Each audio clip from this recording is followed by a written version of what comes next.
Magandang tanghali po sa inyo lahat. Alexander Lexter Juice, nagbabalik para po sa inyong update. Kaninang umaga po ay nag-post si Maymay ng photo niya. Yan po ay nakita natin sa Instagram na kung saan ipinost ni Maymay ang cake na ibinigay ni Lace Philippines sa kanya. Ang nakalagay ay belated happy birthday, Maymay. Thank you po, Lace Philippines family. Yan po ay galing kay Meridel, Maymay, and Trata. At yan po ay nangyari 5 hours ago mga ka-Mayward. Ang sabi sa link na yon ay kung nasaan na ba si Maymay. At talagang nakikiusyoso din tayo dito, guys. At sinabi ko na nasa Pilipinas ka na ba, Maymay? Kasi syempre, Lace Philippines yan, guys. So, ibig sabihin, kung binigyan man siya ng cake ni Lace Philippines at mismong nasa harapan ni Maymay ang cake na yon, tama ba na isipin ko na si Maymay ay nasa Pilipinas na, mga ka-Mayward? O, di ba? Ano sa palagay ninyo? Agree din ba kayo sa hinala ko na itong si Maymay Entrata ay nasa Pilipinas na nga kasi nasa harapan niya at the same face, chubby cheeks na dito si Maymay sa kanyang photo. That means this is the latest photo of Maymay at ng regalo ng Lace Philippines sa kanya dahil po si Maymay ay alam naman natin na meron po siyang paid promotion ng Lace Philippines kagaya ni Edward John Barber. Kaya siguro nung dumating na si Maymay sa Pilipinas, kaagad ay napadalhan siya ng Lace Philippines ng kanyang late celebration ng cake na binigay ng Lace Philippines. So tama ba kaya ako or hindi? But then yes, may narinig akong sabi-sabi na itong si Maymay kanina sa kanyang live streaming ay medyo kinulit ng mga flyers at ng ibang mga supporters kung alam ba daw ni Maymay na may kasintahan na si Edward. Hello guys, hindi po kasintahan ni Edward ang sino man ang gusto nyong ilagay as kasintahan. Kasi we can only say na kasintahan ni Edward if si Edward or mismo ang girl ang magproklama na I am seeing Edward and he is my boyfriend. Wala pong ganon. Ang last na na-share ko sa inyo ay yung photo collage at kasi may challenge yun na I'm dating my best friend sa collage na collage na yon, but it doesn't mean literally na she is the current girlfriend of Edward Barber kasi even Edward ay wala naman talagang sinabi, though may mga narinig tayo na sabi-sabi na talagang girlfriend daw, pero hanggang daw lang tayo mga kaibigan. So nung nasa live nga itong si Maymay, ang sabi ng iba, naku, tigil-tigilan nyo si Edward. Syempre kasi nga wala naman kasing basihan. Kung ang basihan natin ay yung collage na yun at always na makasama ni Edward yung mga ka-youthmate niya sa kanyang church. So okay lang yan, guys, na magkaroon sila ng game or pa-challenge every now and then. That is so fine. Kasi nga kahit tayo sa mga workplaces natin, workplaces nga lang yan ha, hindi tayo magkasama every now and then, magkasama tayo every day, pero that doesn't mean na we can straight away judge people on how they pakikisalamuha with others, diba?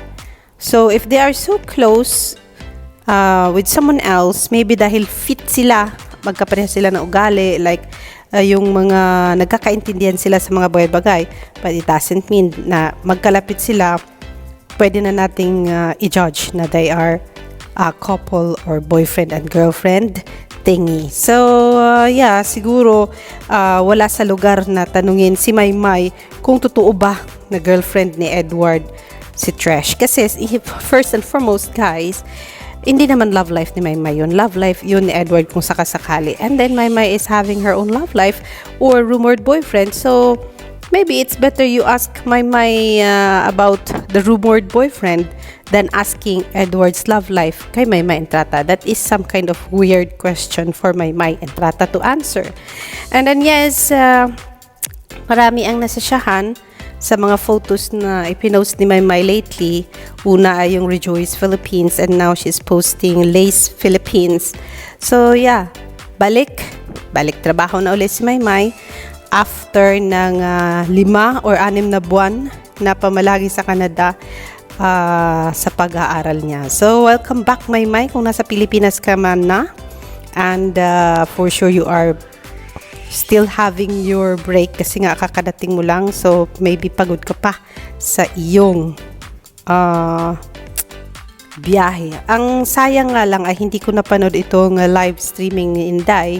So yeah, yun po. Happy birthday Maymay, belated from Lace Philippines. Talagang mahal na mahal ka ng family mo ng Lace Philippines Company. And ano nga ba ang opinion ng mga flyers, ng mga solid flyers ni Maymay Entrata and Edward Bobber with regards sa picture na ipinost ni Maymay kaninang umaga?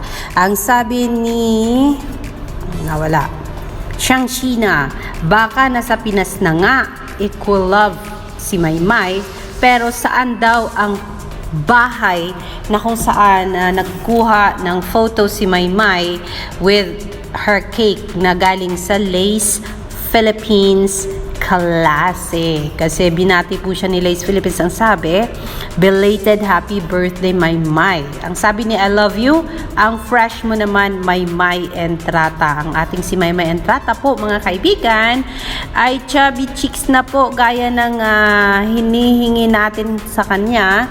And talagang nako Maymay, taba-taba ng pisngi, ang sarap kurutin. Ang sabi ni Gladys Pedrera, shout out to you Gladys, baka nga nandito na po si Maymay, not really sure this new house, ito yung PBB7 na panalo niya doon sa Bulacan. Yun ay Camellia Homes or basta, sabi ni Maymay, nandito siya sa live ngayong Sunday, ASAP, May 29, 2022. Feeling ko lang, period na. Ikaw na talaga ang Gladys, ang may feeling na sana ay mangyayari ngayong Sunday. Kasi syempre, miss na nating si Marydale, Maymay Entrata. Ang sabi ni Accept the Reality, baka lumipat ng bahay si Maymay Entrata. Pero diba, tama naman si Gladys Pedrera. Diba may bahay siyang napanalunan from PBB House, yung Camellia Homes?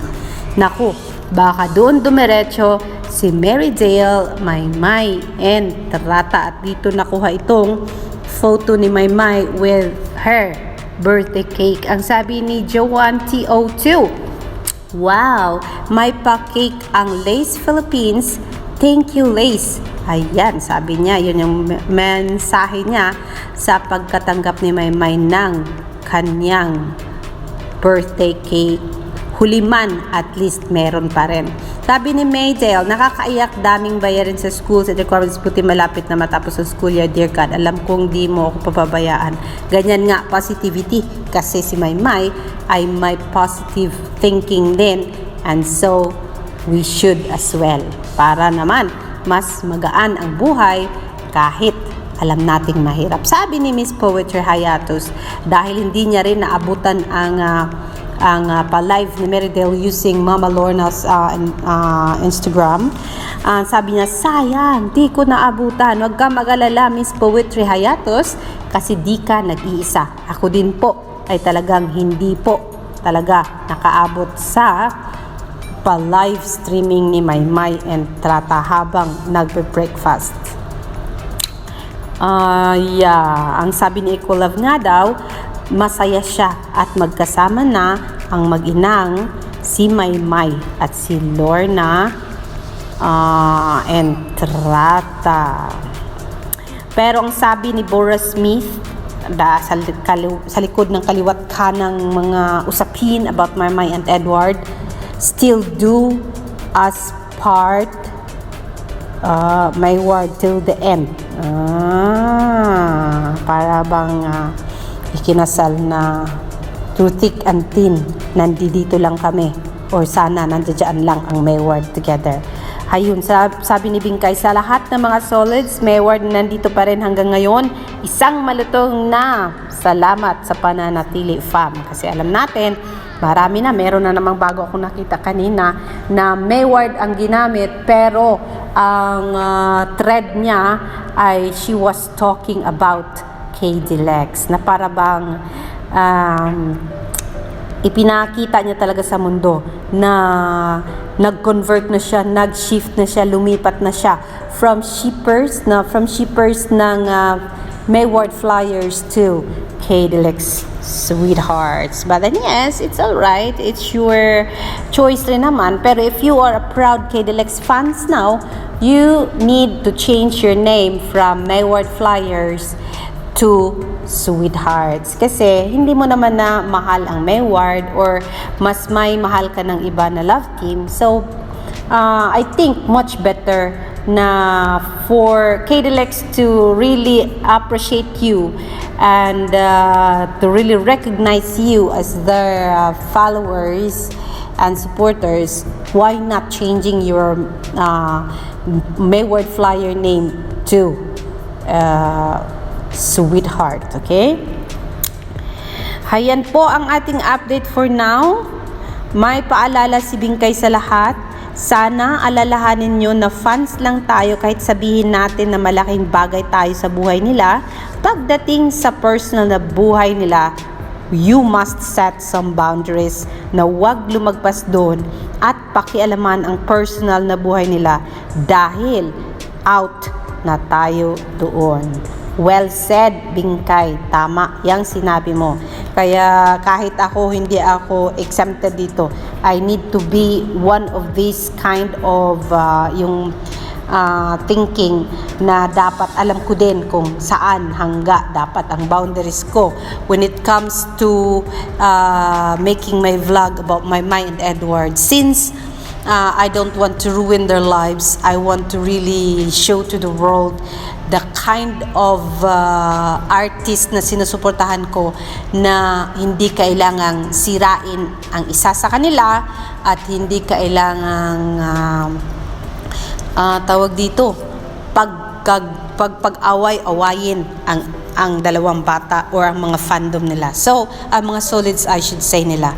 So, yeah, this is right, Bingkay, a good reminder, not just for me, but to every flyers na talagang dapat we need to set our boundaries as to hanggang dapat saan lang tayo pwedeng makialam. So, yan na muna ang ating update na halo-halo na about my Entrata. I will see you for more later, mga ka-Mayward.